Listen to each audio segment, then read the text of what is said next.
नंबरचा रोड आहे। त्या सर्वे नंबरच्या रोडने आम्हाला आहे ना शेतामध्ये जाण्यासाठी रस्ता पाहिजे।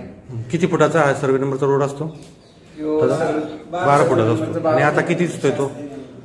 तो आता राहिलाच नाही आहे, पण एकदम बारीक रोड आहे, म्हणजे 3 फुटाचा सुद्धा रोड नाही हा। तुम्हाला मोठा व्हायला पाहिजे। हो, हे मोठा व्हायला पाहिजे। मोठा म्हणण्यापेक्षा हे रोडच नाही सध्या, जाण्याचा रोड म्हणजे जो आहे तो तुम्ही मागताय? हो, हाय तोच मागतोय। बाबा तुमचं नाव सांगा, गाव सांगा आणि काय अडचण आहे तुमची? माझं नाव हरिभाऊ सदाशिव नरसाळे असं आहे। मी गाव माझं शिरापूर नरसाळवाडी या ठिकाणी मी राहतो। मला रस्त्याची फार मोठी गरज आहे आणि मी 25/2/21 साली मी अर्ज केला, त्याची सुनावणी नाही झाली आणि त्याच्यानंतर मी 16/10/2025 ला अर्ज केला आणि अर्ज केल्यानंतर त्यानंतर तहसीलदार साहेब म्हटले का मी तुमच्या इथे येतो आणि मी तुम्हाला सर्व नमुने काढून देतो, पण ते काय मला घडलं नाही आणि मी अपंग माणूस आहे। 2021 ते 25 4 वर्ष कसे गेले? काय एवढी अडचण काय? ही अडचण मला मी इतका त्रास सहन केला का कल्पना जाहीरच केला म्हणून। 21 ते 25 पर्यंत काय काय केलं तुम्ही? मी 21 पर्यंत कोणाच्या तरी रस्त्या कोणाच्या तरीतून जायचं, आजपर्यंत माझी शेती सुद्धा पडीकच आहे।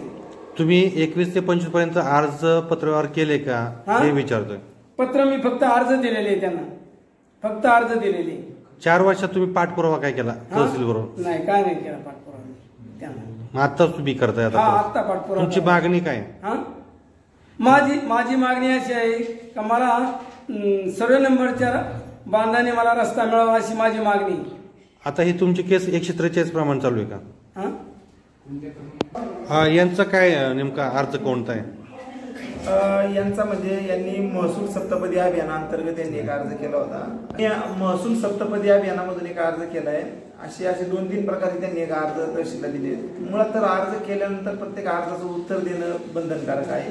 तहसील कार्यालयामध्येच या प्रत्येक शेतकऱ्याच्या अर्जाची तिथेच आल्यानंतर त्याची छाननी व्हायला हवी आणि चुकीचा बरोबर त्या ठिकाणी सांगितलं पाहिजे।